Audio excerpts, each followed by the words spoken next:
mak kesiannya lah korang. I feel really sorry. Lama dah tak ni. Saya terskip, not intentionally. Okay, now we are live on recording now. Okay, so kita live on recording. Alright. So hope you guys are ready with the questions. I mean with the essay and with the questions, with the answer for your essay questions. Okay. Alright. Moza pun semua dah bangun dah. Okay, ngam. Okay, so we're going to discuss chapter 5, cellular respiration. Okay, and then we continue with chapter 6, photosynthesis. Ni adalah dua last chapter yang belum kita discuss essaynya lagi sebelum ni. Okay, so let me remind you guys once more again. Cuma saya belum set up dia punya apa ni Jamboard sahaja. All of these essays you guys need to complete. So tapi tak ada, saya kata secepat mungkin by weekend ni. Yang ni saya bagi masa sikit lah. So these essays korang kena tulis semula balik. Tapi saya nak korang salin bulat-bulat like copy and paste macam tu saja. And it must be handwritten in paragraph, not in table. When you answer your essay, apa je semalam ada seorang tanya, bila soalan tu tanya pasal compare ataupun give differences and everything, it's a big crime for you to do. Macam mana contohnya? One paragraph, contoh dia suruh compare antara wait, let me take this as a one quick example. Mana? Ni dia suruh compare continuous and discontinuous variation. So what you cannot do, what you must not do is you buat satu paragraph nyatakan all pasal continuous, and then you start another paragraph all about discontinuous. No, it's a big crime and you akan dapat markah kosong. Sure, confirm. Jangan risau. And kita orang kalau sebagai pemerhati, kalau kita orang untuk jawapan macam ni, we are much more than happy. Tarik atas buah kosong. Okay. I repeat lagi sekali ya. When the question is asking you guys to compare, when you are telling the differences between the two subjects or the two matter, do not separate them in paragraph. I mean in two different paragraphs. Okay. So do them in one paragraph. Compare one item by one item side by side. Mana contohnya characteristics by genetic and environment, whilst whereas ni controlled by environmental. So itu adalah dia punya ni ya. Ini contohnya quantitative, whereas this is qualitative. Macam tu. Okay, so kita sambung dengan cellular respiration. Okay, so Bismillahirrahmanirrahim. So the question reads as, describe the process of phosphorylation and dephosphorylation in glycolysis. Okay, first and foremost, ni adalah tips yang selalu saya share dekat student saya. Okay, bila jumpa soalan essay macam ni, first jangan gelabah, dua jangan menggelupur, ketiga jangan be over excited juga. Okay, why I say don't over excited? Because all these three akan kills you.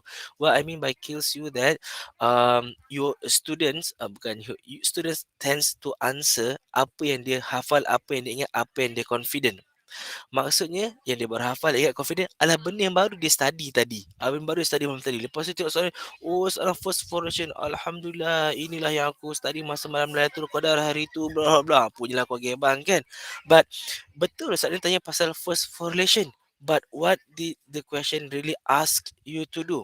Adakah dia suruh describe first formulation tu? Adakah dia suruh compare first formulation tu? So benda-benda tu adalah sangat important. Kadang-kadang contoh Krebs cycle. Contohnya hemoglobin.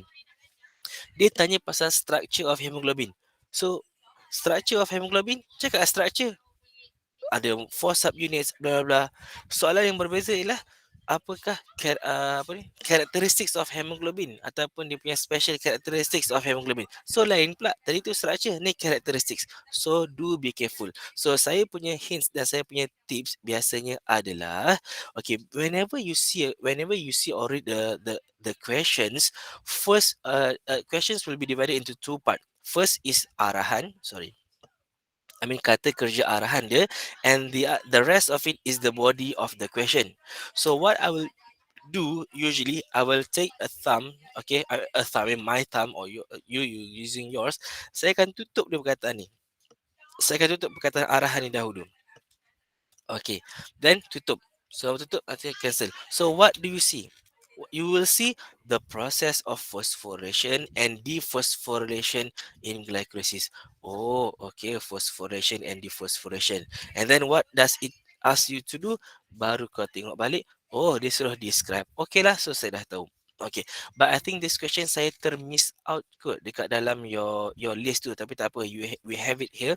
So you guys still boleh buat lagi lah.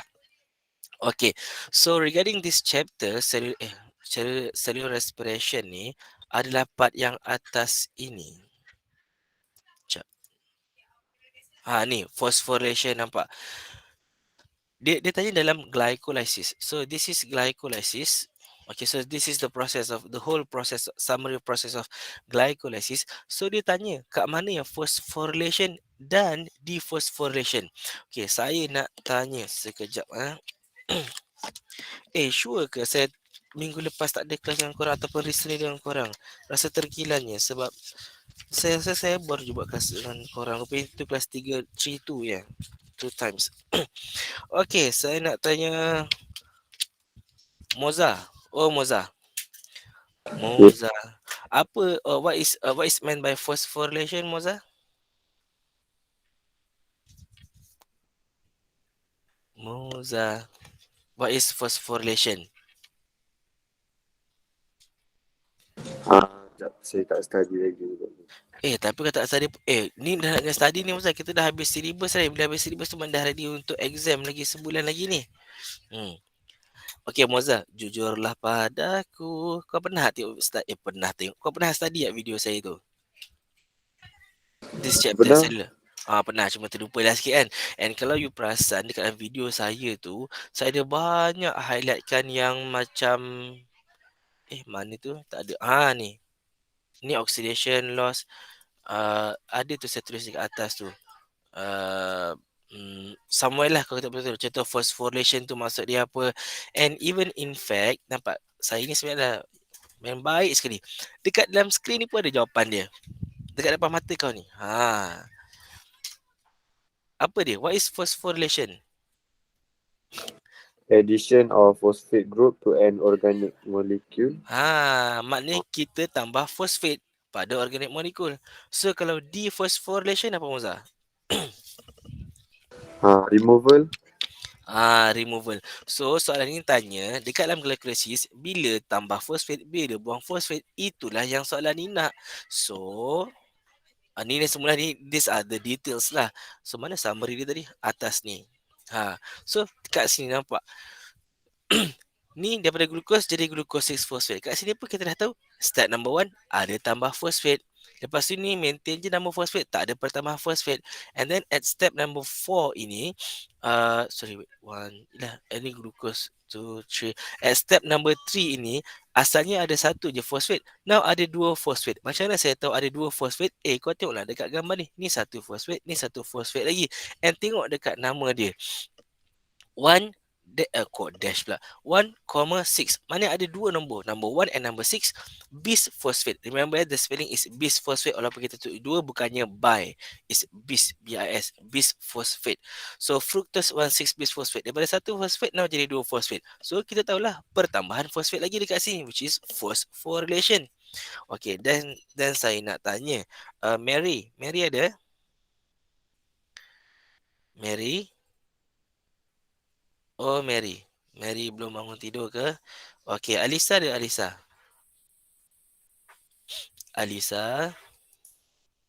Nasib baik mengaku nama sendiri. Kalau tak, mana soalan saya tadi? Alisa, bila?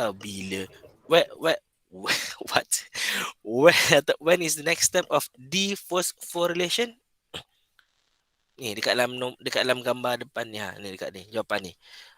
Tadi saya dah baik kan, saya memang baik hati, saya dah bagi jawapan phosphorylation 2 kali dah. Step number 1 here and step number 3 here, phosphorylation. Bila dephosphorylation, bila buang fosfat, tell me step nombor berapa?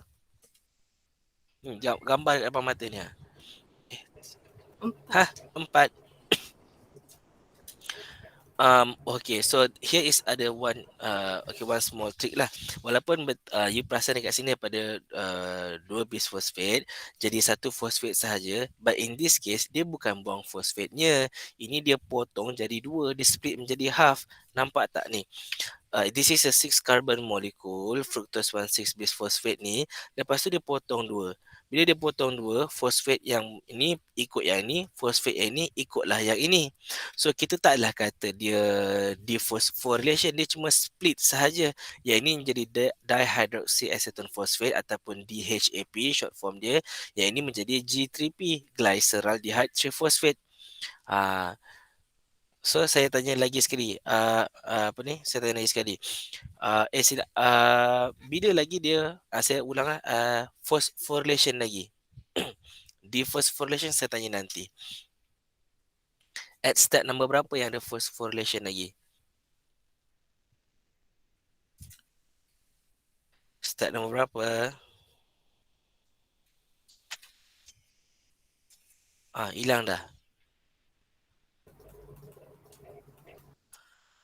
Cepat-cepat nanti lagi lambat nanti kan Enam nanti tadi. korang lagi lambat kelas answer sheet lepas ni. Enam. Step nombor 6. Ya, betul. Daripada G3P tengok jadi alamat atasnya terpotong lah.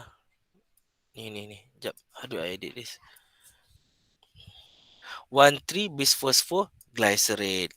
Okey, dia mana satu jadi dua, ada dua fosfat kat sini. Okey, betul. Next saya nak tanya Diana. Diana ada? Diana? Diana? Oh, Diana. Masih tidur Jeslinda. Oh, Jeslinda. Yes, sir. Okey, Jeslinda. Next step. Bila pula dephosphorylation? Tadi phosphorylation tadi kita tambah fosfat daripada G3P jadi 1,3 ni Next, bila pula kita buang fosfat? Step nombor berapa?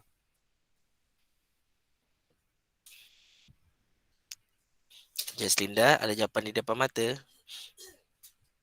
Kau tak payah pergi tengok apa orang yang lalu dekat luar rumah ke tak perlu. Kau tengok dekat skrin depan ni je. Jeslinda, still there? Yes, sir. Jawapan ada dekat depan mata. Bila lagi during this step yang kau tengok dia punya fosfat dia hilang. Daripada dua jadi satu balik.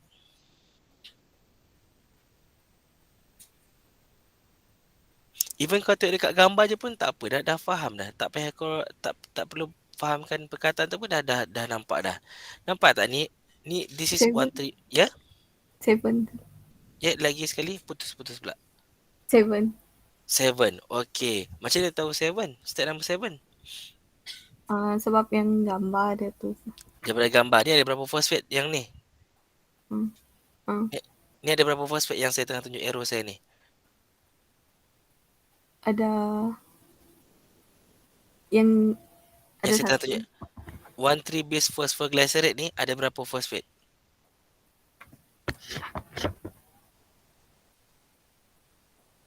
Okey, dekat arrow saya ni kan arrow saya tu ada tunjuk anak panah lepas tu ada 4 atas, bawah, kiri, kanan tu kan. Refer kepada yang tengah tengok dekat atas. Okey, yang saya tengah tunjuk atas ni, P ni maksud dia apa? P ni pandai ke?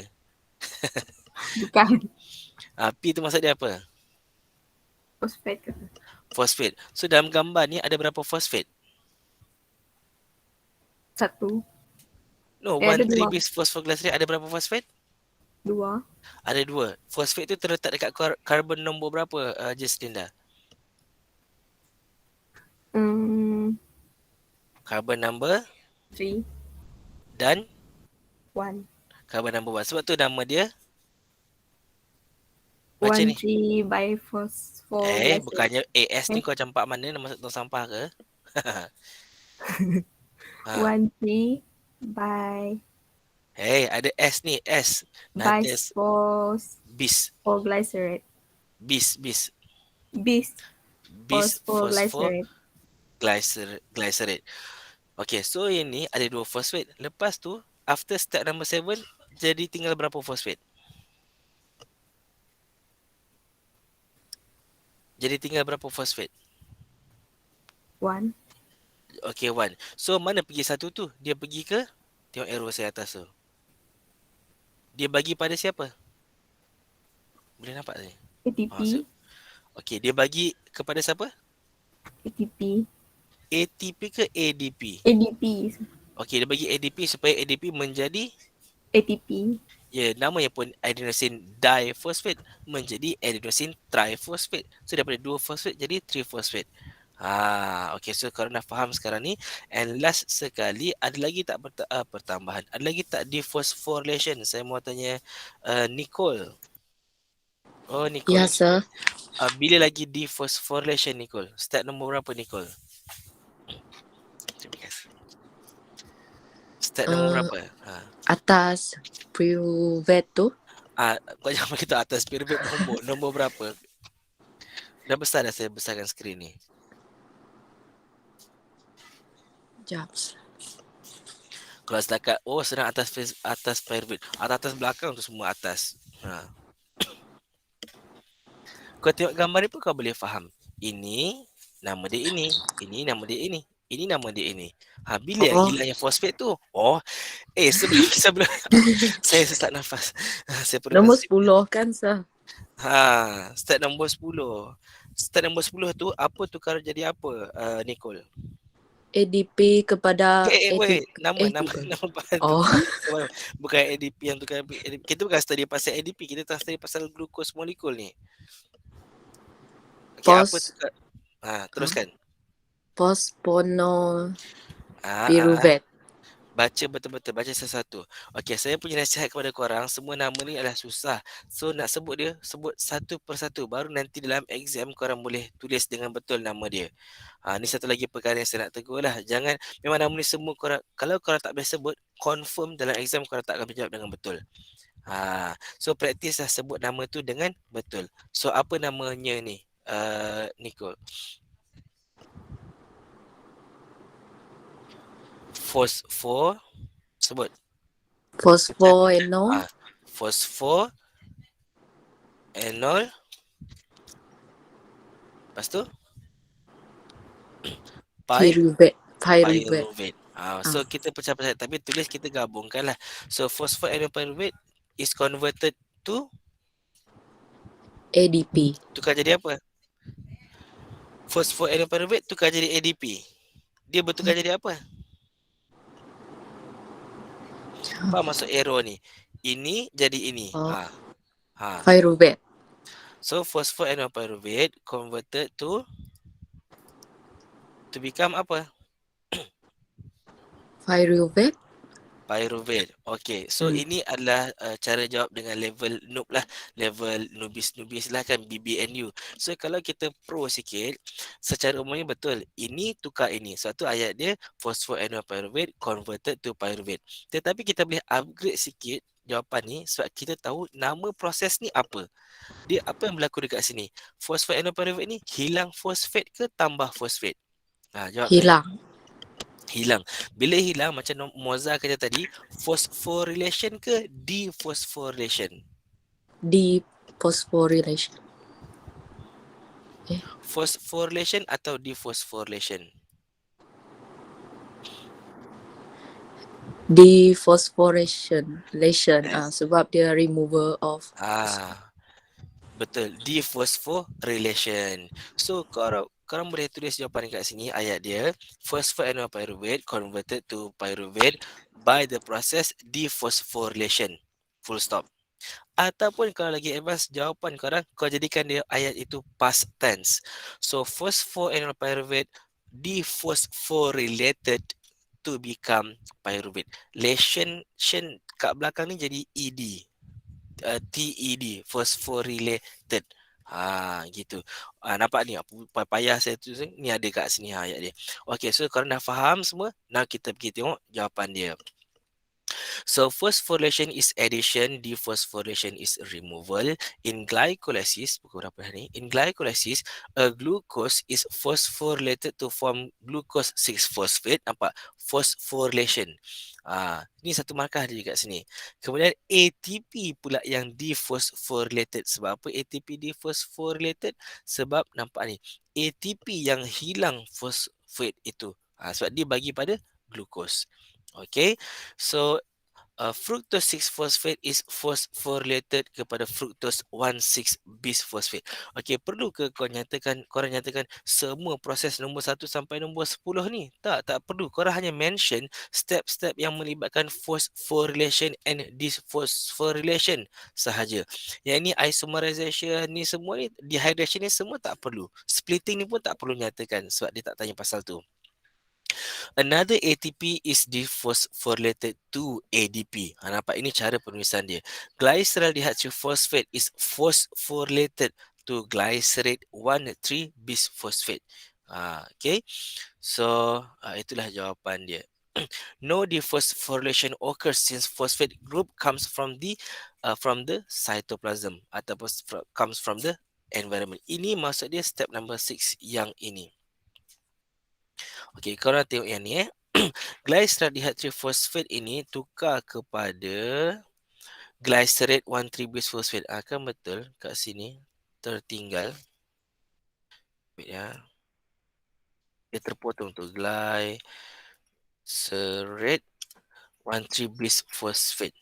Okey, so ini tukar kepada ni. Dia dapat fosfat tu daripada mana? Bukannya daripada ATP. So tak ada sesiapa yang dephosphorylated. Tak ada siapa yang hilang fosfat. Dia dapat ni daripada persekitaran dia. So daripada, sebab tu ini masuk ayat ni. No dephosphorylation occurs since the phosphate group comes from the cytoplasm environment. Okay, next step lagi. Glycerate 1,3-bisphosphate dephosphorylated. Dia hilang. Kepada siapa? Kepada untuk jadi glycerate 3-phosphate. Okay, so kemudian 1 ATP is produced by the phosphorylation. Nampak?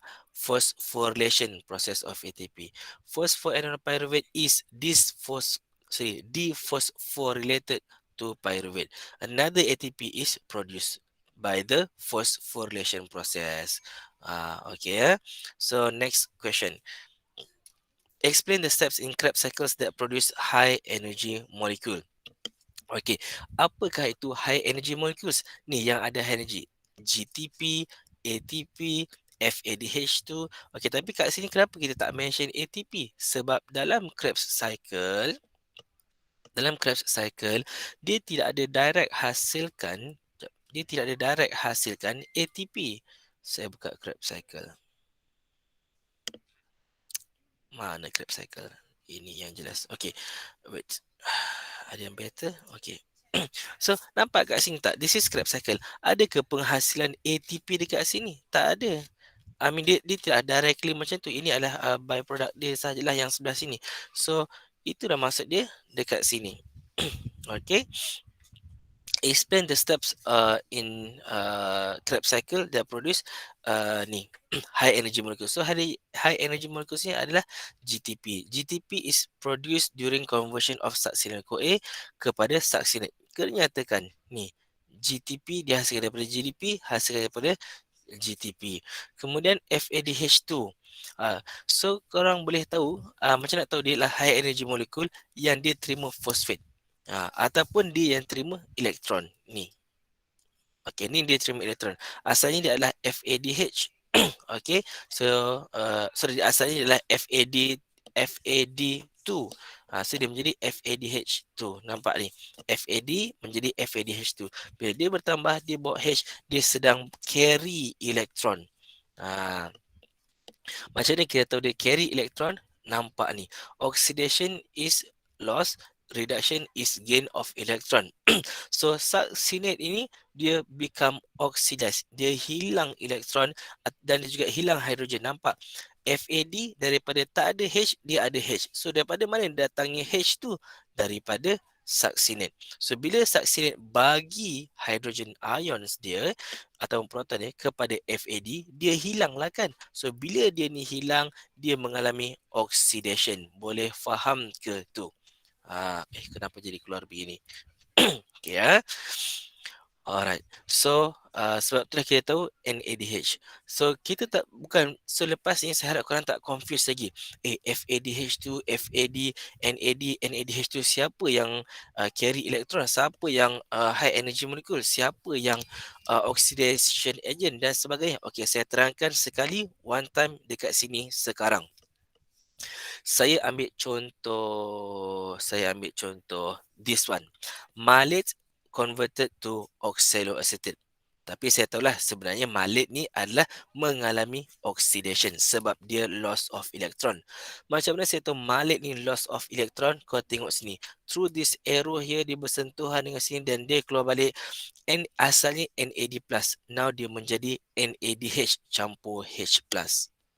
So apa yang kita faham dekat sini, NAD plus menerima, reduced because dia gain, reduced to become NADH. So NAD plus is reduced to become NADH sebab dia gain elektron, dia dapat elektron tersebut. Remember ni, oil rig. Okay, loss oxidation is loss, reduction is gain. Okay. Oil rig, remember oil rig, oxidation is loss, oxidation is loss of electrons dan hydrogen ion, reduction is gaining, dapat electrons ataupun hydrogen ion ataupun proton itu tadi. Okey, hydrogen ion atau proton tu sama Okey, so daripada sini malate is oxidized sebab dia hilang. Okey, so bila kita dah faham NAD plus ini menerima elektron dan hydrogen ion, kita panggil dia ni sebagai electron acceptor. Ayo. Saya tambah dekat bawah ni. Okey, dia adalah electron acceptor. Kenapa dia electron acceptor? Logik lah, dia kan terima elektron. Okey. Kemudian siapakah elektron carrier-nya? Inilah yang elektron carrier. Dah dia yang bawa elektron, nak siapa lagi jadi elektron carrier? Ini adalah elektron carrier. How do I know dia elektron carrier? Lah, kan dia gain elektron tu tadi. Nampak? Malik ni bagi elektron dekat dia. Okey, seterusnya berkenaan dengan oxidizing agent dan reducing agent. Okey, ingat konsep ni. Kalau saya kata saya adalah penjual insurans, saya adalah agent insurans, saya ke yang beli insurans tu, Zul? Zul Nasri ada tak?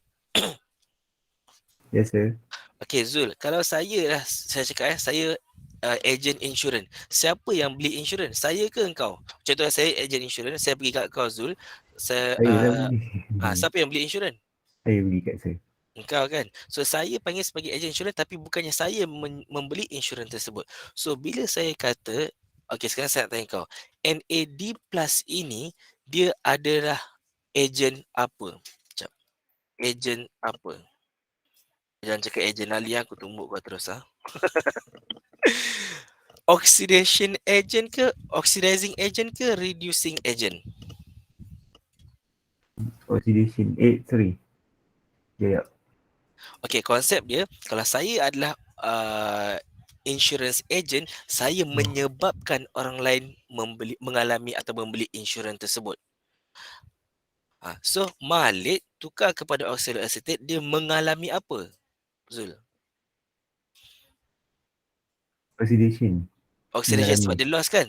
So NAD plus ini agent apa? Reduction agent. Okey. Malate mengalami apa? Oxidation. Oxidation. So dia menjadi dia teroksidize. Siapa menyebabkan dia teroksidize? Faham maksud ayat saya tak? Siapa menyebabkan dia teroksidize? Sebab siapa yang menerima elektron dia tu? NAD plus ke NADH? Siapa yang terima elektron tu? Siapa elektron acceptor itu, Zul? NAD. NAD plus yang tinggal. NAD plus. So dia adalah elektron acceptor. So bila dia elektron acceptor, dia lah yang menyebabkan, dia lah yang menerima elektron, dia mengambil elektron daripada malate. So malate oxidize. Malate mengalami oxidation. So NAD plus ni agent apa? Dia menyebabkan orang menjadi apa? Dia menyebabkan orang oxidation ke menyebabkan bukan orang. Dia menyebabkan oxidation ke dia menyebabkan reduction? NAD+ ni. Zul. Oxidation. Okey, so ini mengalami oxidation. So dia adalah agent apa? Dia adalah agent apa? Reduction ni. Dia lawan ni. Okey, NAD+. Okey, saya ulang lagi sekali. Okey, kita terang. Fahamkan betul-betul. Tengok dekat skrin saya betul-betul. Saya dah cakap tadi pasal agent-agent ni kan. Malate. Okey, NAD+ menyebabkan malate oxidize to become oxaloacetate. So, NAD+ ni agent apa? Dia jual produk apa? Dia jual oxidation ke dia menyebabkan oxidation ke dia menyebabkan reduction? Dia menyebabkan malate ni oxidation ke menyebabkan malate ni reduction? Oxidation. Oxidation. So dia adalah agent. Dia adalah Agent agent. reducing. Kenapa pula dia Kan? reducing? Dia mengalami reducing kan saya dah Oh, cakap. agent. So dia adalah agent apa? Oxidizing agent. Dia agent apa? Zul? Ha? Oxidizing agent. Ya, oxidizing agent. Sebab dia menyebabkan orang lain mengalami oxidation. Tu saya cakap dia penjual insurans, bukan dia beli insurans tu. Dia menyebabkan orang lain beli insurans. So, dia menyebabkan orang lain oxidize. Dia tu agent apa? Agent oxidizing agent. Boleh faham tak? Okey. So, sekarang ni saya pergi pula dekat NADH. NADH ni adalah electron carrier. Nanti bila dia pergi dekat proses yang lain pula, dia akan nak bagi elektron dia tu dekat orang lain. So bila dia bagi elektron dekat orang lain, saya nak derakan lagi Zura satu di kau sangkut, dia agent apa? Dia menyebabkan orang lain reduce. So dia agent apa? Zul, dah lari dah, terkencing dah. Oh Zul, come on. Ya, ya ke? NADH ni pula agent apa? NADH ni agent apa? Reducing agent. Reducing agent sebab dia akan menyebabkan orang lain mengalami reduction. Tak apa, yang ni saya spend masa lebih sedikit. So korang dah faham dekat sini. So dah faham dekat sini. Selepas ni saya harap korang jelaslah. Okay, so saya akan pergi dengan lebih cepatlah dekat sini. So FADH2 is produced during oxidation of succinate. Ini korang hafal sajalah.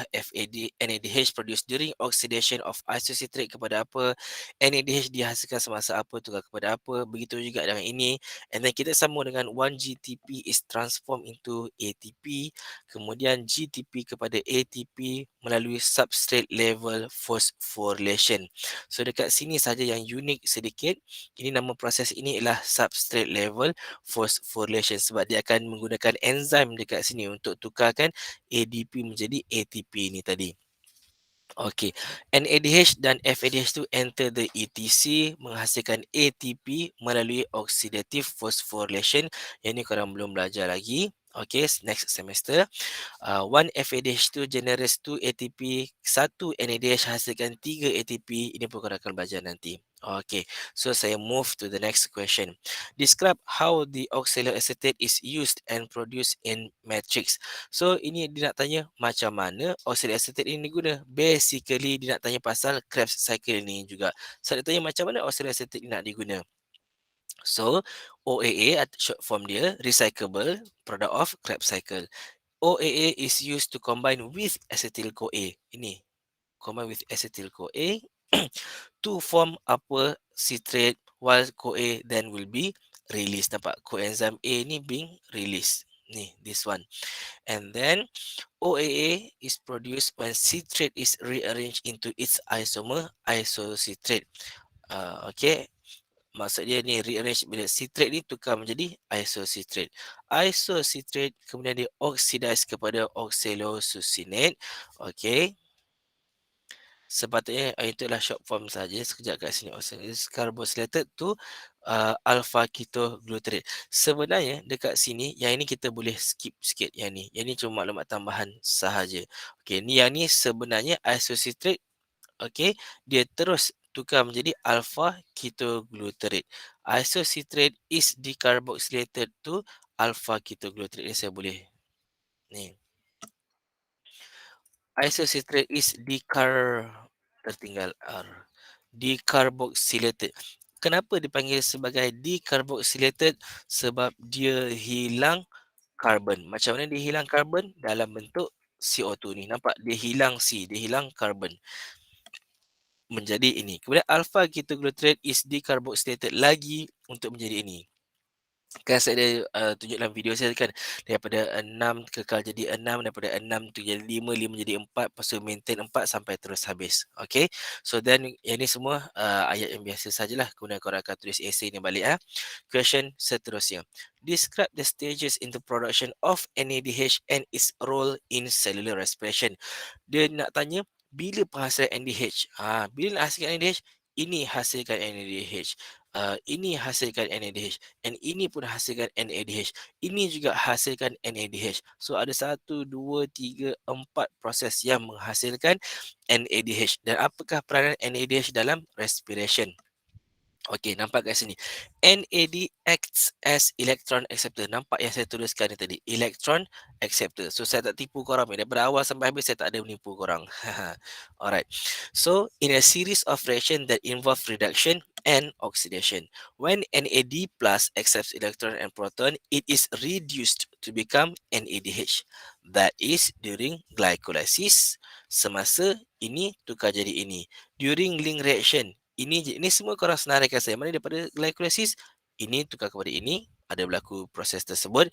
Semasa link reaction, formation of acetyl-CoA, dan semasa Krebs cycle, formation of ini, in the formation of this, and in the formation of this, semua ni melibatkan penghasilan NADH. NADH donates electron to the ATC. Ini semua adalah tambahan sahaja. Okay, next question for the next chapter. Okay, so saya rasa kita boleh habis dengan separa ngam-ngam kot.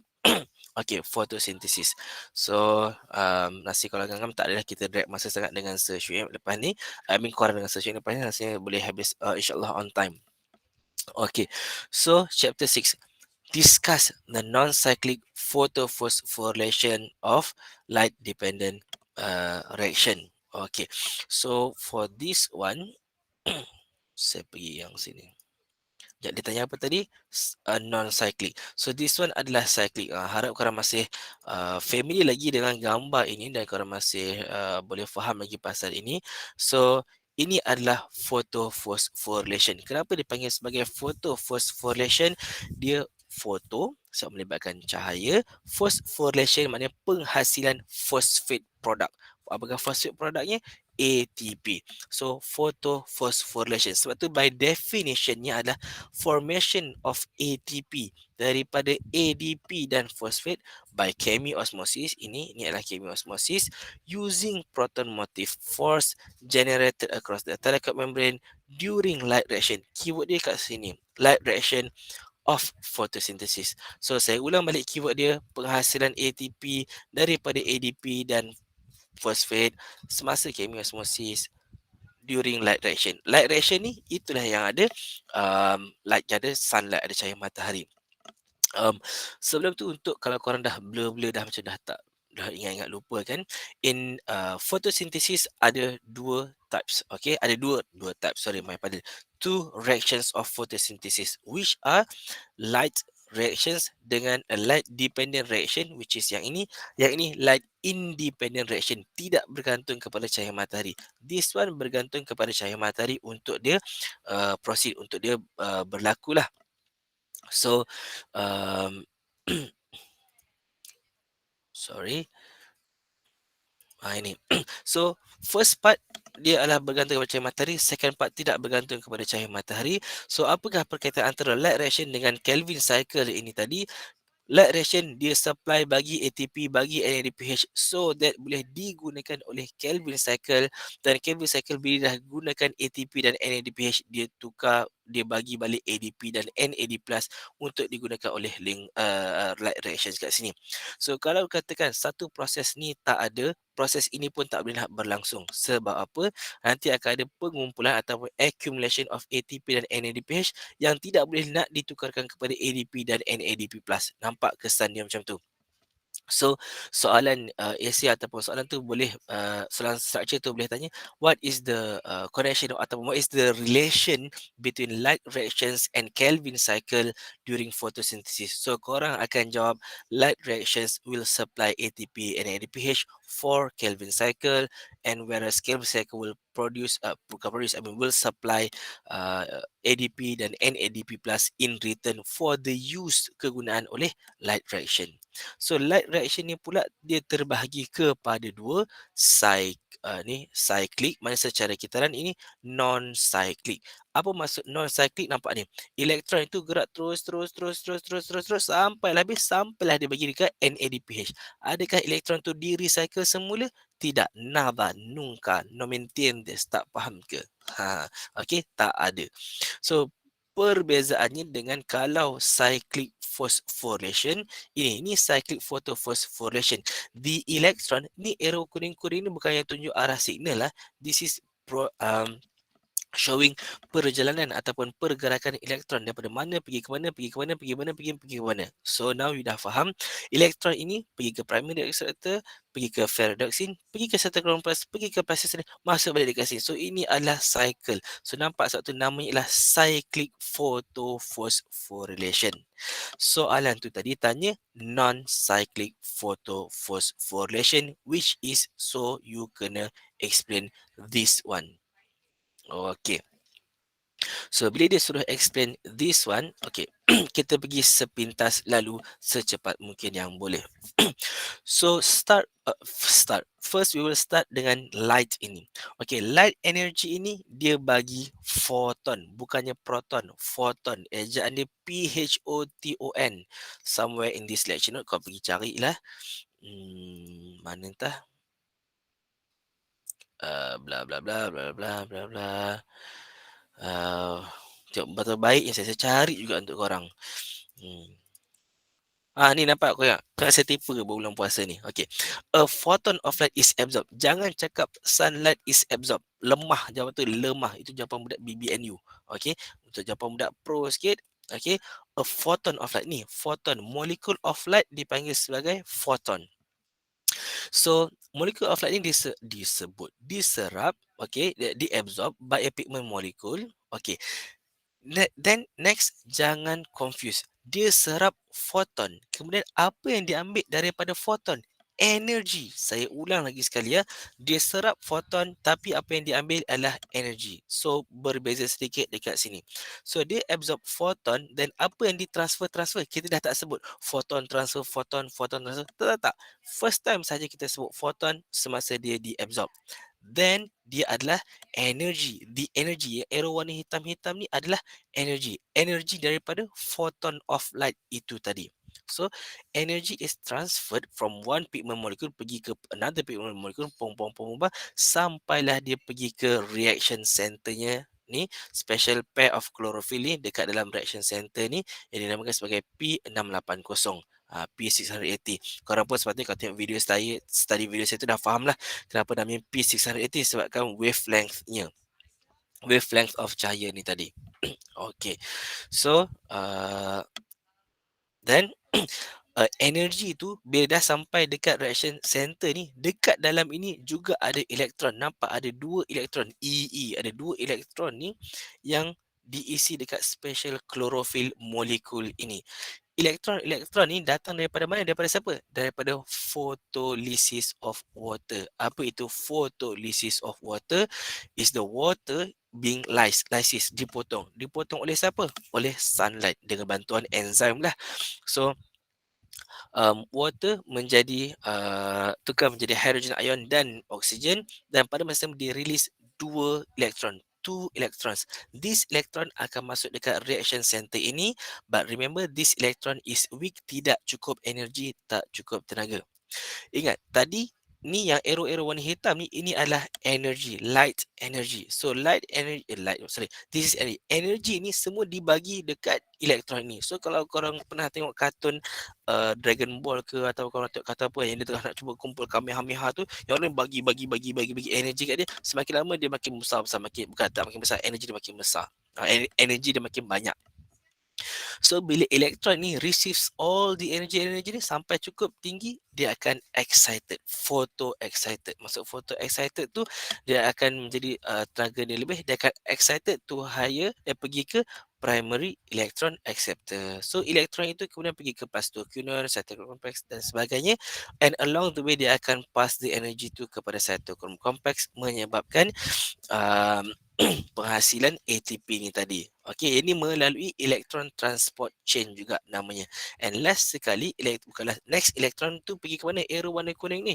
Dia pergi ke dalam special chlorophyll of photosystem. One, memang kita mula dengan two dulu memang bukan typo ni So elektron ni pergi ke sini. So elektron ni dah lemah, tak cukup tenaga, lemah. So again, wavelength cahaya P700 nanometer wavelength absorb and then energy is pass. So elektron ni terima lagi sekali energy, dia excited lagi sekali pergi ke primary electron acceptor dalam photosystem 1. Dan seterusnya, last sekali, elektron itu dia akan pass pergi ke ferredoxin. Ferredoxin akan bagi elektron tersebut kepada NADPH. Bukannya bagi pada NADP plus reductase ya. Ini adalah nama enzim yang membantu untuk masukkan elektron ini pergi ke NADPH. So NADPH di sini adalah sorry, come again. Sekejap. Something is pelik. Elektron ini dibagi kepada apa? Saya boleh detect saya punya kesilapan percakapan tadi. Elektron ini tadi dibagi kepada NADP+, seperti ada arrow ke sini, dia bagi dekat NADP+ supaya NADP+ ni menjadi NADPH. So NADP+ ni apa? Elektron acceptor. NADPH ini apa? Elektron carrier. Dia bawa elektron. Okay. So kita dah tahu jugalah NADP+ ni apa dia. Saya nak tanya Batrisha. Batrisha, are you there? Batrisha? Yes, Oh, sir. Batrisha tak ada. Okey. Batrisha, okey. NADP+ ini dia adalah agent apa? Oxidizing agent ataupun reducing agent? Mencabar soalan ni. Fikirkan.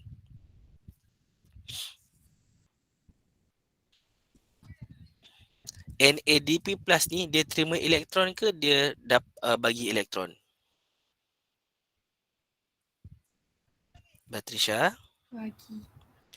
dia bagi elektron ke? Arrow kat sini dia confusing sikit ni. Tak pasal tukar gambar lain. Gambar ni better. Alamak.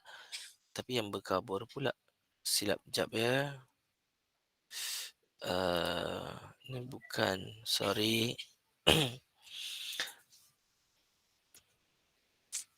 Ayo, kenapa dua semua cycling? Abaikanlah, tapi anggaplah kita tengok ni. Anggaplah kita tengok gambar ni warna kuning lah, arrow warna kuning. So NADP+ ditukar menjadi NADPH. Dia terima elektron ke dia bagi elektron?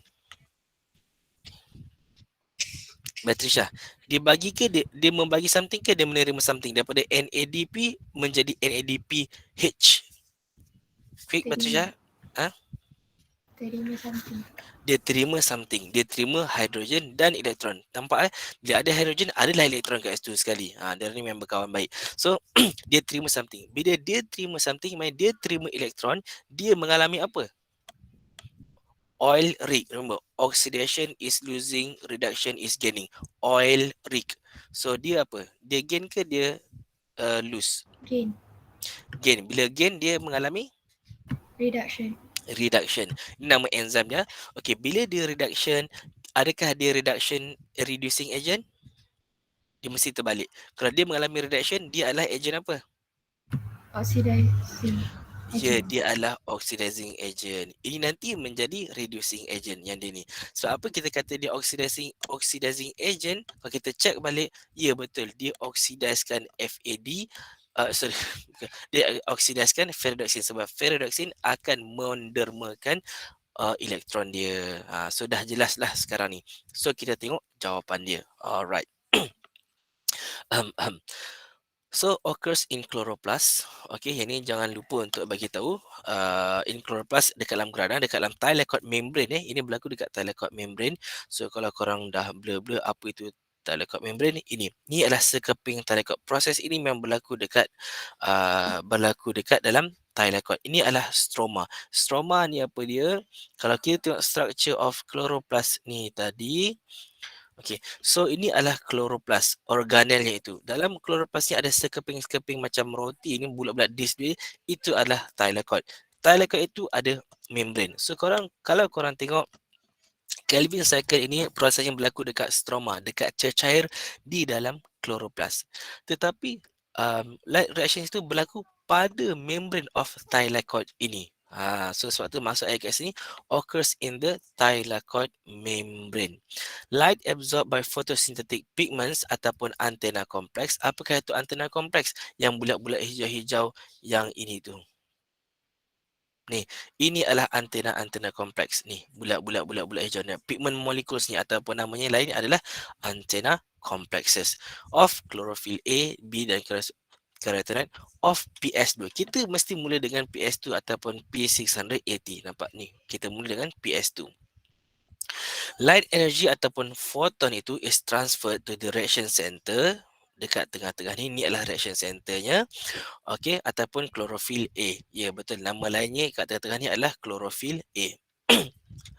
The light energy atau photon is the photo excited electron. Apakah itu photo excited electron? Ini elektron yang excited. Okey, pergi kat mana? Terima ataupun pergi ke primary acceptor, PEA. The photoexcited electron daripada reaction center is captured by the primary electron acceptor. So itu benda yang penting korang kena mention. The electron then is passed through ETC ataupun electron carriers, iaitu kalau boleh nyatakan juga plastoquinone, cytochrome-complex dan plastocyanin. The electron flow releases energy which is uses to synthesize ATP yang saya dah sebut tadi by chemiosmosis. Okey, chemiosmosis tu berlaku di sepanjang ini, dekat cytochrome complex ini. Okey. Electron loss from PS2 is replaced by electrons from photolysis of water. Nampak? Bila elektron dah pergi naik atas, pergi sini, dia hilang elektron lah kan? Siapa nak ganti elektronnya balik? Daripada photolysis of water, splitting of water molecule itu tadi. Okay, so photolysis of water also release the hydrogen ions. Ni dia also release hydrogen ion and of course they release oxygen as well. Okay, as the byproduct. Sebab itu proses of photosynthesis dia hasilkan apa ni? Dia hasilkan oksigen. Okay, untuk kegunaan manusia. Betul lah, pokok tu bila dia mengalami fotosintesis dia menghasilkan oksigen. Buktinya kat mana? Ni, kau nampak tak ni besar-besar? Saya tunjuk ni. Nampak?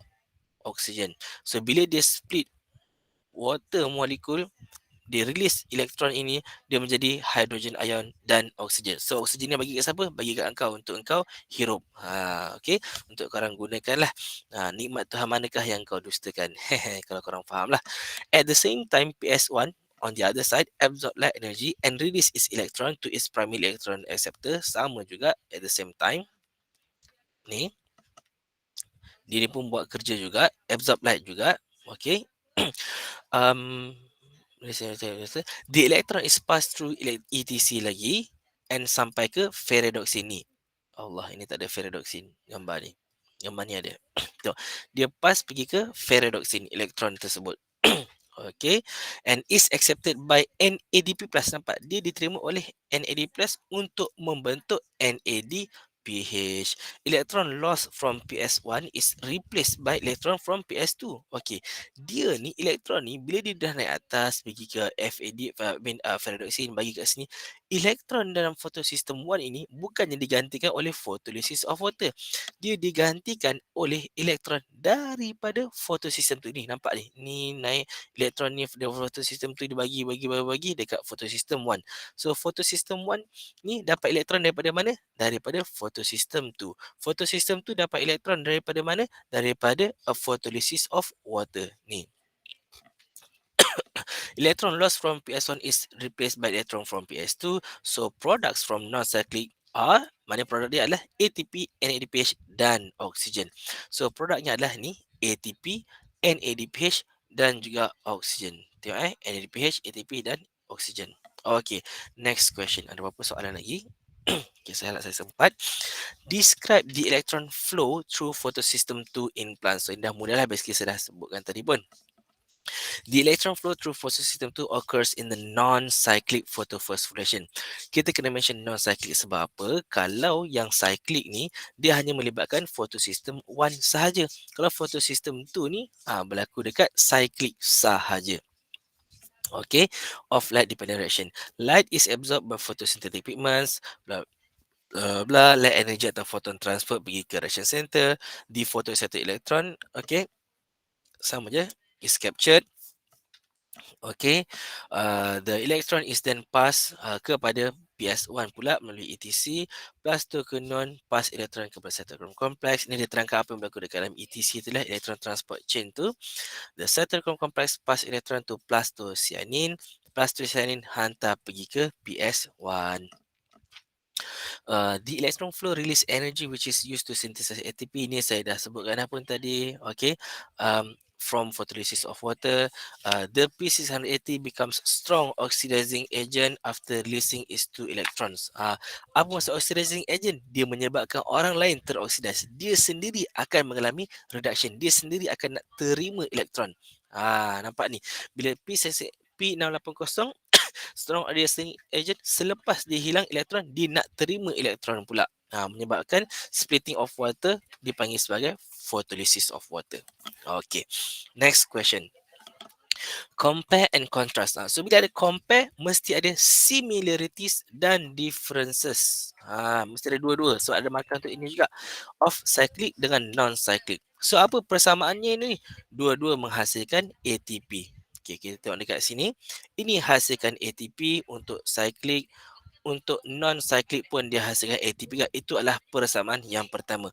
Both are involved in light dependent reaction. Dia betul-betulnya adalah dalam light dependent reaction, bukan yang dalam light independent reaction. Kalau kau nak tambah lagi, saya boleh tambah lagi kat sini. Both takes place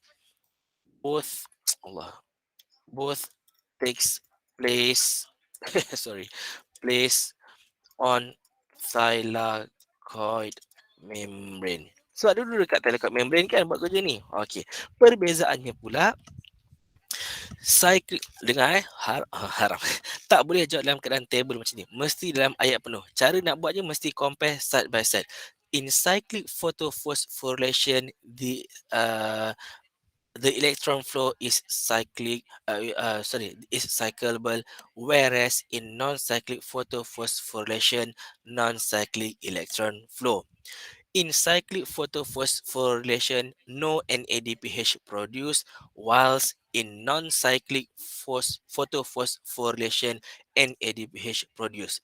Next sentence. Cyclic, only ATP produced, whereas non-cyclic, ATP dan NADPH produce. Dan dia akan continue lah sampai kat bawah-bawah ni lah. Sebenarnya korang akan boleh tengok sekali siapa last electron acceptor dia, siapa last electron acceptor untuk ini, siapa ada hasil oksigen ke, tak ada hasilkan oksigen ke, semua tu korang boleh jawab sendirilah. Okay. Ni involve hanya photosystem 1 sahaja kalau cyclic. Kalau non-cyclic involve both PS1 dan PS2. Ini electron source-nya adalah daripada water, electron source-nya daripada PS1 itu sendiri. Bunyi macam pelik kan? Kalau untuk cyclic ni, kita cakap daripada mana datang foto elektron ni? Daripada PS1 juga. Pergi ke mana last kali foto elektron tu? Pergi ke photosystem 1. Namanya pun cyclic, kitaran. So daripada situ dia datang, daripada situ dia kembali. Okay. Okay, describe light dependent reaction in photosynthesis. Okay, light dependent reaction maknanya yang ada cyclic ni and non-cyclic photophosphorylation berlaku dekat chloroplast ataupun specifically thylakoid membrane. Light is absorbed. Okay, bla bla. Nampak jawapan bawah ni semua sama. Bila saya dah explain tadi, sudah mudah dah kerja saya. Light energy is transferred. Kemudian elektron tu get excited and move towards ataupun move to primary electron acceptor. Kemudian primary electron acceptor akan bagi elektron tu melalui ETC. Inilah senarai dalam ETC ni ada plastoquinone bla bla bla sampai ke plastocyanin. Kemudian energy release digunakan untuk penghasilan ATP by chemiosmosis. Okey, ini tu typo osmosis. Okay, elektron loss daripada PS2 replace daripada photolysis of water. Tak boleh cakap daripada water saja, mesti photolysis ya. At the same time PS1 pun buat kerja juga, release the electron. Okay, kemudian accepted by NADP+, electron loss PS1 di replaced by PS2. Oxygen is the byproducts. The electron from ferredoxine can be transferred to the ETC. Okay, dan last sekali dibagi dekat NADP plus lah, and returns to PS1 to stabilize it, blah blah blah, via cyclic photophosphorylation. Okay. Next, explain how plants are converted. Okay, convert CO2 from the atmosphere into sugar molecule. Ini dia nak tanya pasal Kelvin cycle. So korang hanya refer sajalah Kelvin cycle. Kelvin cycle, mana Kelvin, Pakcik Kelvin, ini dia. So this is Kelvin cycle. Ada 3 phases. Okay, so ada fasa carbonization, reduction and regeneration of CO2. Okay, so ni korang tengok saja balik dekat Kelvin cycle ni. So ini maksud saya through Kelvin cycle. Okay, one purpose of Kelvin cycle. Phase 1 is carbon fixation. Dia apa yang berlaku dekat sini, carbon acceptor namanya ribulose bisphosphate combine dengan one molecule of CO2 untuk membentuk unstable intermediate, kemudian catalyzed by RUBP. Ni nama enzim tu ialah RUBP. Nama enzim tu ialah Rubisco. Dia fix RUBP ni, ribulose bisphosphate, campur dengan karbon untuk menjadi short-lived intermediate yang terus akan split menjadi 6 ketul 3-phosphoglycerate. Okey, kat sini tak perlu nak confuse. Kita ada 3 molekul yang ada 6 karbon. So bila dia 3 molekul ni split menjadi bertiga-tiga, berapa jumlah molekul semuanya? Jadi 6 lah. Okey. Saat 3, kemudian darab 2, sebab darab 2 kita split dia ni menjadi 6 molekul yang ada 3 karbon. Okay, so a carbon acceptor ribulose bisphosphate combines dengan CO2 tadi saya dah sebut, catalyzed by Rubisco di nama penuh dia. Each short-lived intermediate splits into 2. Okay, kemudian fasa 2 ialah reduction. Setiap 3-phosphoglycerate ini accepts 1 phosphate daripada ATP. Nampak ni, setiap phosphoglycerate akan terima ATP. ATP ni datang daripada mana? Datang daripada, korang jangan lupa, datang daripada mana gambar tadi? Ini. Nampak? Dia bagi ATP pergi ke Kelvin cycle untuk digunakan dekat bawah ni lah sekarang ni. Nampak dia bagi kat sini.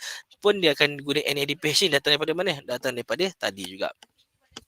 Okay, 1,3-base phosphoglycerate accepts electron daripada NADPH and loses a phosphate group to form glyceraldehyde 3-phosphate. Kemudian 3 molecules of carbons are fixed to produce 6 molecules of G3P. Okay. Nampak ni. Daripada 6 molecule of glyceraldehyde 3-phosphate ni, dia akan hasilkan satu saja G3P, yang lagi 5 akan teruslah continue with the cycle. Okay. 3 molecules of mana tadi tu? Sorry, saya silap. Bukan tertinggal. 3 molecules of CO2 fixed to produce 6 molecule of G3P. Daripada 6 molecule G3P, hanya satu G3P yang akan counted as net gain of carbohydrate ni. Daripada 6 G3P, satu saja yang digunakan untuk menghasilkan glukos. Dekat sini. Okay, phase 3 adalah regeneration of CO2 acceptor. Inilah regeneration RUBP ni. CO2 acceptor ni siapa? RUBP. Okay, 5 molecules G3P are used in the regeneration of 3 RUBP. Okay, yang ni tak perlu confuse pun. Kita ada 5 ketul G3P. 5 G3P ni ada 3 karbon. So berapa jumlah karbon yang ada dekat sini? 5 darab 3 Zakir ada? Last kita nak habis ni Zakir.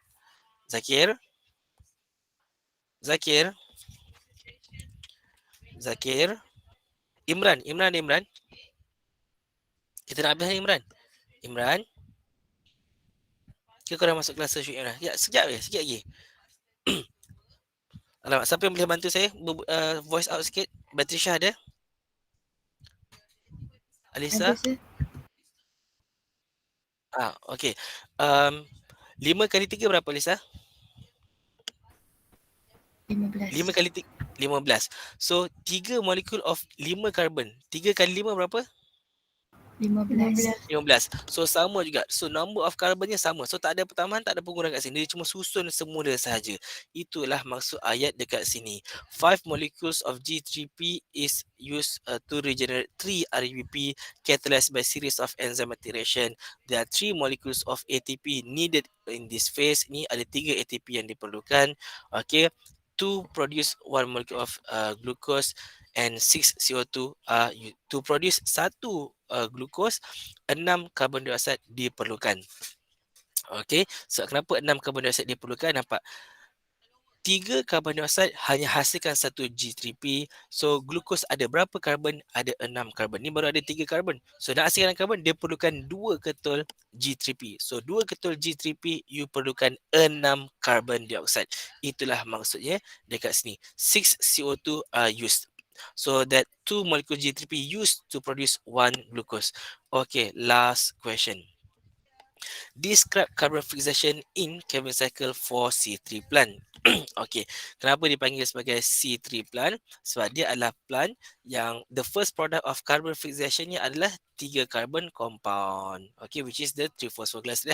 Ada 3 carbon kan, sebab tu dia ni dipanggil sebagai C3 plant. Mana-mana tumbuhan yang menggunakan sistem ini dipanggil sebagai C3 plant.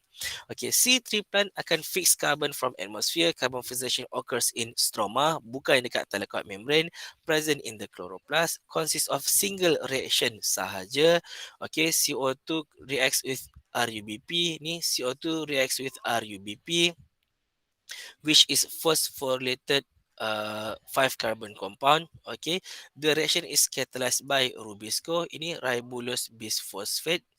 Okay, bisphosphate carboxylase. Ini nama penuh dia, ribulose bisphosphate carboxylase.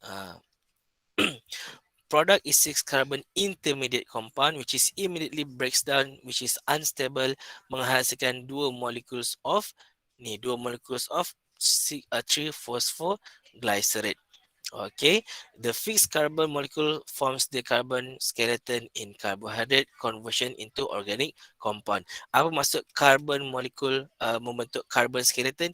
Ini adalah carbon skeleton basic untuk membentuk molekul-molekul yang lain. Nak jadikan glukos ke, nak jadi sukros ke, nak jadi kalau dalam human taklah hasilkan sukros, macam tu. Okay, so sekian itu sahaja, selesai. So jangan lupa untuk siapkan essay-nya. Okay, so okay, thank you korang. Cakap thank you juga dengan Sir Syuib, okay, for lending me the extra times. Okay, so itu sahaja kita minta Zulnasri untuk bacakan tasbih Yes, sir. kafarah dan surah Wal-As.